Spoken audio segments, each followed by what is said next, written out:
Hi y'all, welcome in. So we are about to do a book release, a live reading and book signing and Q&A for this book right here.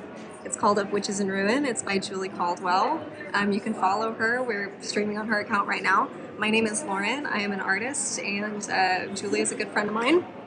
This book is a cozy YA fantasy read about 16-year-old Ebony Amberwood, who gets exiled from her magical homeworld and then has to navigate human high school, and also like supernatural threats facing both worlds. So, very fun read. We're really excited to share it with you. Hang tight. We're going to start the book release in a few minutes.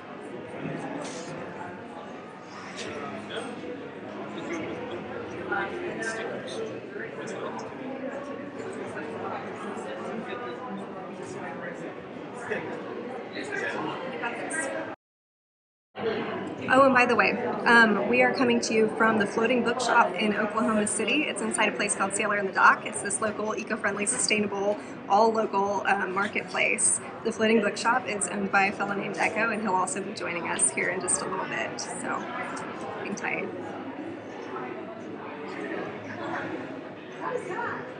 Okay, Dr. Walker, you got your copy. Just to say, the itinerary, which I'm going to work on it now.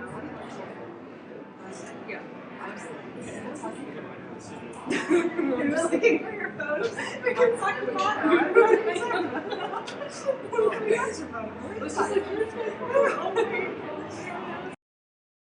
Just write down our routine real fast. So, okay, so 2 o'clock is the intro. Yes. And it's the reading. Yes, so I will give an intro, Ethel will give an intro, you can give an intro, we'll do a reading, and then we'll do the existing Q&A. And I'm just writing this down for my own reference real fast.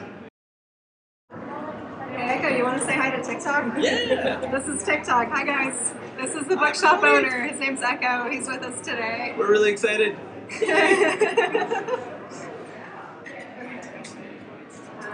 Intro, Julie, intro.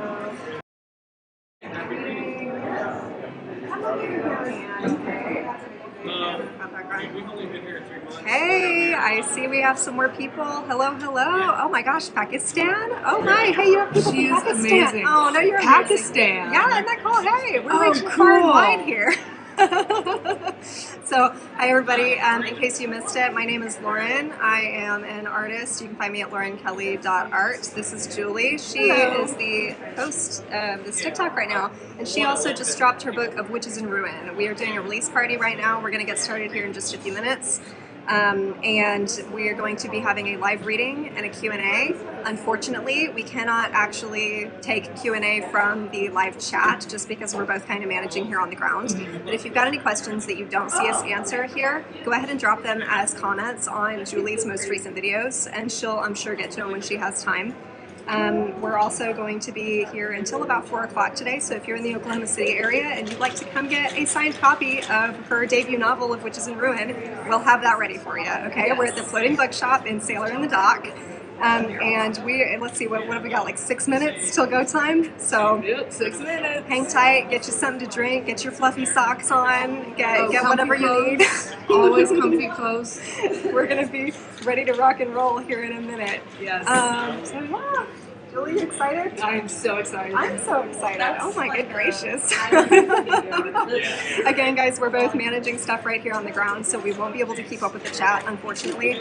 Very sorry about that, but we're not ignoring you. We just have a lot of things to do. So much. It's going to be so jam-packed. It's going to be fun. If you're not familiar with the book, go check out Julie's profile while you're writing right now. She's got a ton of info on it right there.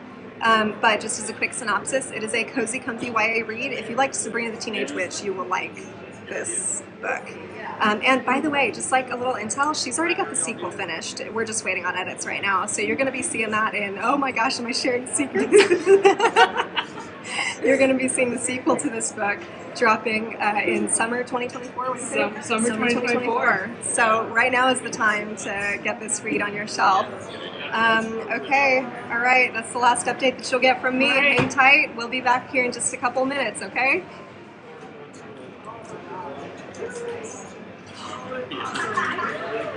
I'm fine. time like after we've done just because like so we're not gonna do that. I don't even like our last. So okay.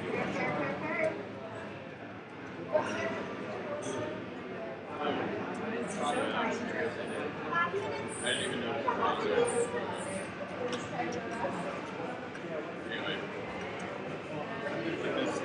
By the way, we have some chairs out, and this little sign over here, right there. It says that the folding chairs are not for use by professional wrestlers or by amateur wrestlers, which is just real oaky. It's just real oaky of us.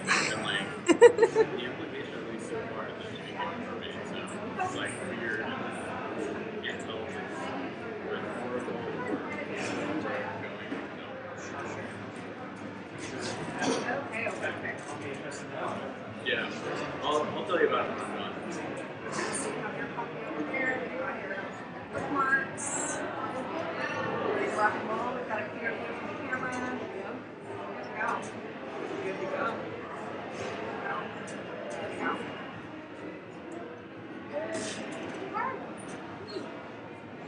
Oh my gosh, I'm shedding. Do you mind if I take a quick picture and what's happening now? Happening now. All right.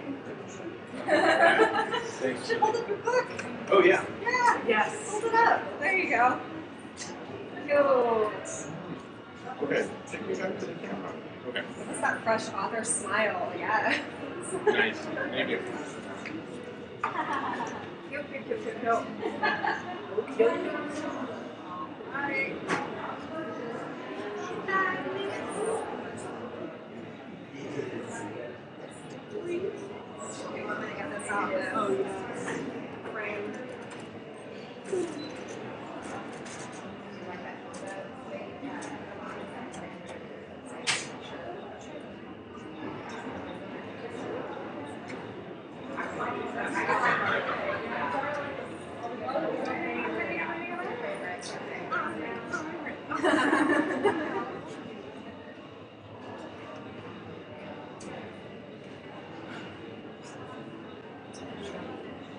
Post a story real fast on my own thing.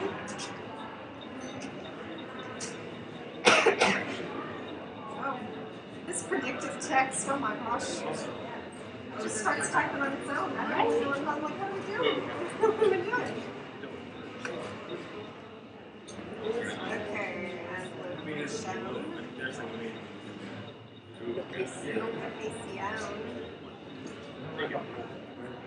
You're gonna play some for us.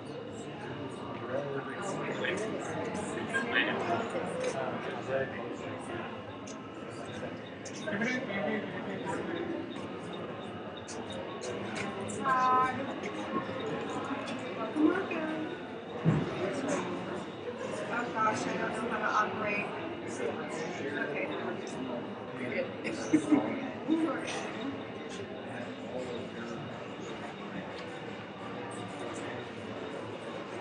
Okay, I'm gonna check in one final time. Hello, y'all. So we are fixing to get started. Everybody cozy, everybody ready to rock and roll. We're good? Okay.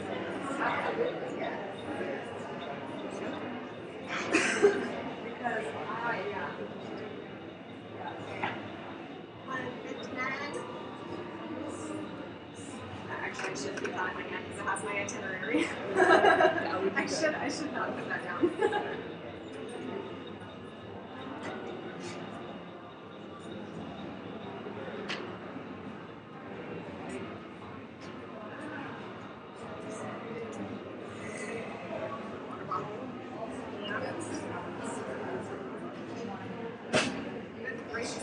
Just take things.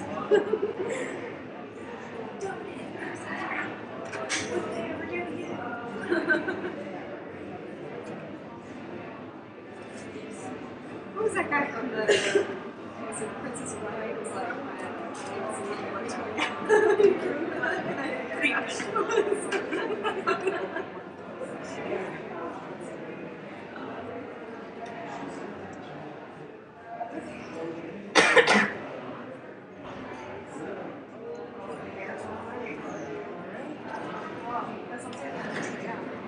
Look at this, I'm obsessed.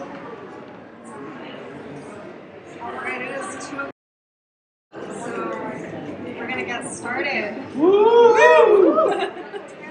Okay, hi, my name is Lauren. I am a local artist, and I'm also a friend of this girl right here, Julie Caldwell, who has published her very first novel of Witches in Ruin. It's a cozy YA fantasy read all about witchy things, and I'm going to let you expand on that more than I will. I found this to be a really, really fun read, and it's really personally significant because I met Julie back when we were, do you mind if I tell this story? Go for it. We both have a history with mental illness, and so we're both vehement advocates for mental health to this day, and it influences the way that we practice our arts. I with my painting and her with writing. We met in the mental hospital. Something that we talked about with each other was that whenever we got out and got feeling better, we wanted to pursue our arts in a more serious way. You with your writing and I with my painting, and we've both certainly done that. So I was so jazzed to see that book that she talked about so long ago finally dropped this year. So, without any further ado, I was going to see Mr. Echo, our host, if he would like to say anything. Sure. Come on down. There you go. Yeah, we're really excited to have Julie here, and yeah, Julie and Lauren have put together an amazing they've been a pleasure to deal with, and came ready for everything. Come have a seat, and I'm excited to hear more from the book. So yeah. Thank you. Well, Miss Julie, tell us about it. All right. As both Echo and Lauren have said, my name is Julie Caldwell. I am a young adult fantasy author based here in Oklahoma. My debut novel of Witches in Ruin dropped July of this year, and I am so excited. It is about a 16-year-old witch, Ebony, who gets banished from her homeworld and has to learn how to live in our world. And she has 2 human best friends, and they all go on an adventure to stop an unknowable force from destroying both worlds. So this book is filled with magic, mayhem, friendship, a little bit of romance, like anything you could ever want in a book, plus witches. So yeah, let's get to reading. Yeah, Julie, would you do us a reading? Yeah. What section you got for us? Okay, so this is a section from chapter 5, where Ebony and her 2 best friends are in a cafe, and something a little bit wonky happens. Presto Espresso was a tiny hole in the wall. Sam and Melissa had introduced it to me when I had first moved here, and I instantly fell in love with the coffee. The atmosphere, however, was not my style. It looked like aspiring indie artists used this place to practice their setup, the exposed brick walls and the fairy lights hanging overhead. Vinyls hung on the wall, all signed by their respective artists, and indie pop played in the background. I tried to ignore it as best I could and found Sam and Melissa in their usual booth in the back. Nightshade and I slid into the empty seats of the dark green booth, him next to Sam and me next to Melissa. Sam shifted in his seat and would look everywhere but at Nightshade. So, I started, this is Nightshade. He's my bodyguard. Boyfriend, Nightshade corrected. Huh? Bodyguard? Melissa asked, shocked. Boyfriend, Sam echoed Melissa's shock. Nightshade shot me an alarmed look. No. I nudged Nightshade hard. Bodyguard. Why does he have pointed ears? Sam asked in a stage whisper. Well, he's a regelf. They all have pointed ears. Melissa and Sam's mouths dropped open. The magical realm, Amethysia, has many creatures living in it, not just witches, I explained further. Wow, Melissa mouthed. Nightshade was watching this exchange with a troubled look on his face. What's up? I asked him. These humans know about you? I sunk into the booth, realizing I had forgotten to warn Nightshade about Sam and Melissa. I explained everything that had happened until I told my friends the truth and begged him to not say anything to my aunt or uncle. He didn't look too convinced, but he also said he'd keep it quiet. We ordered our food and caught up with each other. Sam was tutoring Melissa before school because she was failing biology. I was also failing bio, but Sam didn't need to know that. The last thing I wanted was to get to school earlier than necessary. It turned out Nightshade was pretty cool too. A bit of a nerd since he told us he graduated top of his class at Bulgaria Academy, the best school in Amethystia for anyone who wanted to become a part of the Royal Guard. Technically, my family was royal, and technically I was a princess, but I hated that title and I refused to call my uncle King Hesperus. It sounded so pretentious. However, when Sam and Melissa found out my title, they were practically talking over each other, calling me Your Highness, and apologizing for not using my I shut that down real quick. The last thing I wanted was for my friends to feel obligated to me. I also found out Nightshade had several siblings, and he talked fondly of them. It made me smile. The way he talked about having siblings seemed so nice. We had stayed there for over an hour when some weirdo walked into the cafe. They were wearing all black, and I mean all black. They had a black long-sleeve shirt, black pants, and a black hood with a mask to cover their face.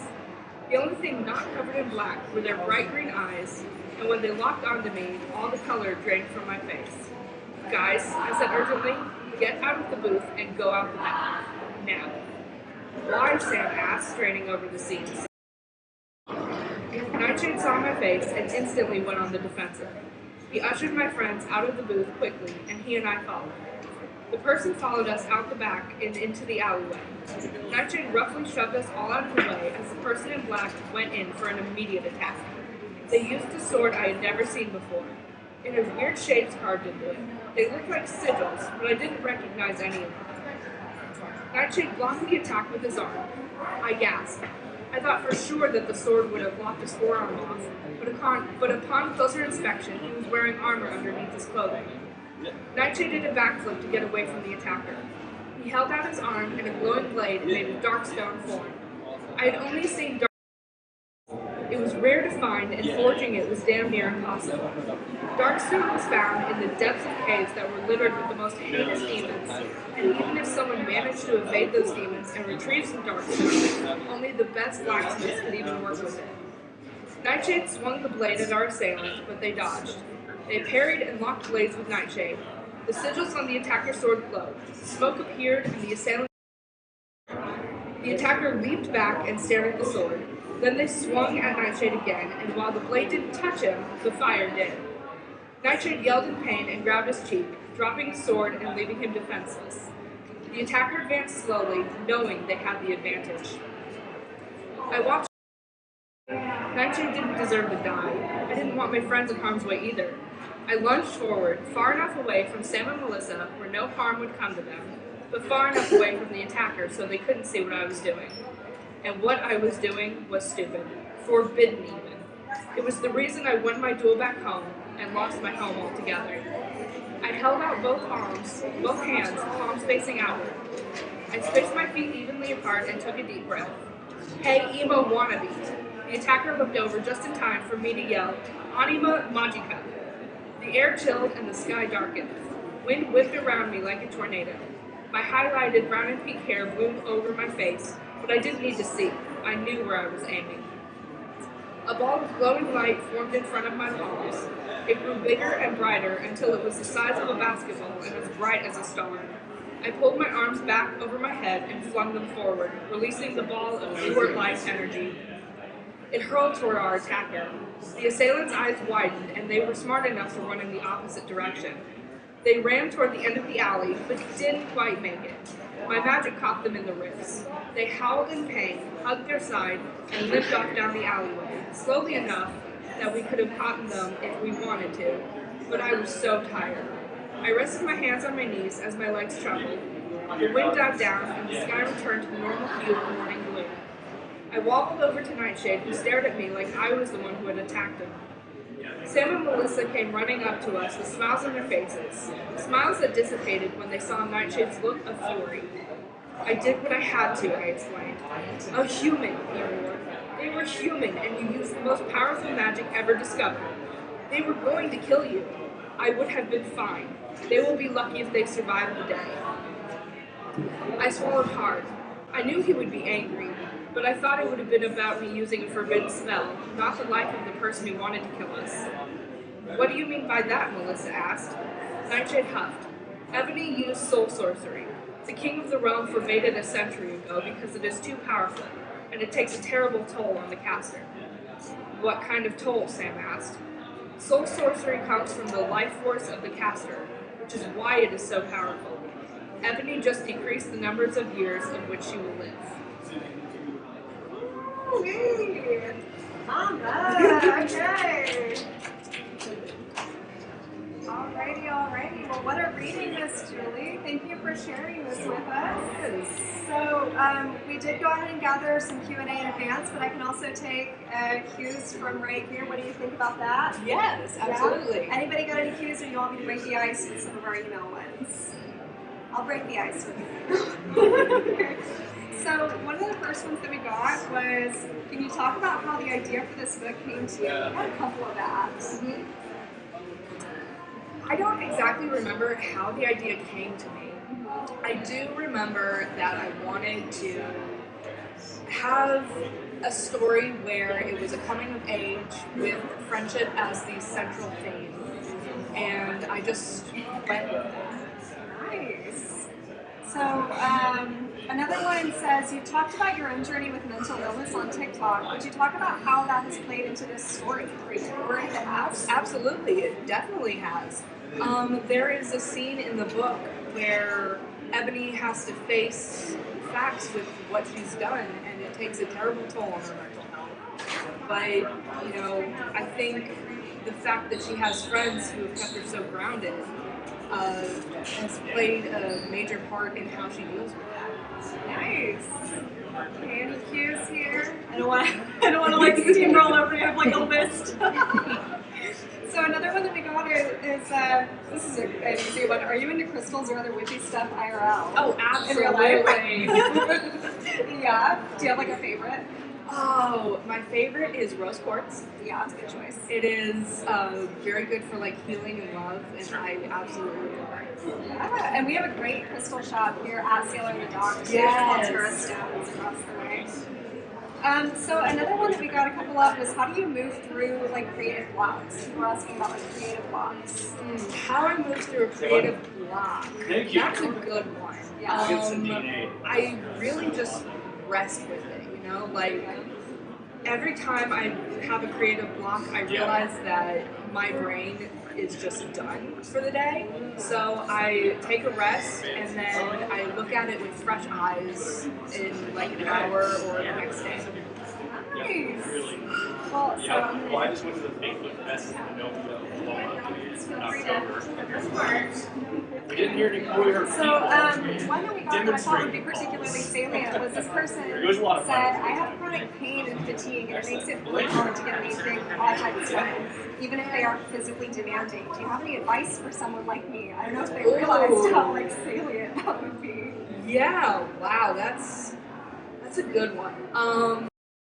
I probably just discipline yourself to know that you have to get it done, but give yourself grace enough to know that you don't have to get it done in one day, and to give yourself the rest your body needs. Because I also deal with chronic pain, so I'm definitely in the same boat with that. Right, you know the vibe. Yeah, I know the vibe. Very cool. Any cues here before I take some more email ones? No? Okay. So another one that we got was, a lot of YA protagonists are a little shy or like goody-goody, and they're asking, why did you write Ebony to be more of a troublemaker? Ooh. Because it's like from the gate, right? Yeah. Like, she's antagonizing somebody in class. Okay, so I wrote her to be more of a troublemaker because, like you said, or like this person said, a lot of the protagonists are shy and goody-goody, and I wanted to turn that on its head. Have a protagonist that is a troublemaker, is very confident in herself, but still has to learn how to manage that in the real world and become more mature. Interesting. So it's like a device for like the character's arc. Yes. In that case. Interesting. Another one that we got was, do you plan to stay in the YA fantasy genre, or are there other genres you want to explore, and why? I'm guessing YA either. Yeah, I would really like to stay in the YA fantasy genre. A genre that I would love to explore is middle grade fantasy. So a bit younger than YA and have it be more of a, coming of age in terms of becoming a teenager and trying to rebel and trying to figure out who you are as a person at that age. Interesting. Okay, so we've just got a couple more here. One of them asks, what's the hardest part of the writing process for you? Probably the editing is the bane of my existence. I mean, real. Yes, real. What about it gets you? Is there any specific piece, or is it just daunting? It's daunting. Okay, so the rough draft is supposed to be not good. Right. So taking something not good to fantastic is the most daunting, hard part of the writing process. For me, it's because I don't get to be that creative with it as creating the story. So it's the hardest part for me. Yeah, that makes sense. Let's see. Okay, we got. I made this list into a checkbox thing, and I haven't been checking any of them off. So I really should have been. I'm like, where did I go? Okay, let's cap it off with this one, and then I'll ask the room one more time. Oh gosh, I just lost my place again. There we go. Okay, what did you novel, and what is something that you plan to do differently or the same next time? I learned a lot from my first novel. Yeah. Basically, I had to learn as I went with the entire process, from getting the ISBNs to getting a cover designer to formatting the interior to make it look pretty. What I would do differently, I think I would get the formatting done before I get my cover. Because when you get a cover, you have to give them a page count. And you don't know that until you format the book. So that was the mistake that I made. What I would do the same is probably the timeline. I really liked that I got it done boom, boom, boom. And I love the people that I worked with. Because self-publishing a book, it's not really self-publishing. You have to have a team behind you. So I would do that the same. I would keep the people I have worked with so close to that. Very cool. Well, y'all, that wraps up our email questions. Any questions from the floor? Yes. Is it a standalone, or do you plan to write more? Or we'll have to find out. Like that. It is not a standalone. It is a duology, and the second book will be coming out summer of 2024. So exciting. Thank you so much. She just sent it off for edits too. Yes. So it's Oh, wow. They are on its way. Well, y'all, thank you so much for being here. Again, this is Julie Caldwell, and this has been an intro to her very first novel, Of Witches in Ruin. It's a cozy YA fantasy read, and it is made for this drizzly weather that we've been having up until the sun popped out today. I highly, highly recommend it, especially if you liked those 90s witchy shows or any of the CW supernatural TV kind of stuff. This is going to be your vibe. It's very cozy. If you want to hang around, we're going to be doing a signing over here at your leisure. Miss Julie and I are going to be hanging out. I'm going to be assisting her with all this stuff, and she's going to be available to chat a little bit more. So thank you again for coming, and Julie, well done. Thank you. Okay, and do you all want to say bye to TikTok with us? Or you don't have to. You don't have to. Julie, I think we'll respect their privacy. Yeah. So you want to end the live, Sister Woman? Yeah, oh my gosh, thank you guys so much for coming. I can't wait for you guys to see the sequel coming summer 2024. And thank you guys so much for tuning in. Yay! Okay, how do I end this thing? Yeah. Hold up, technological. Actually, I think it's Oh, up is here. it? Yeah, it's the power button.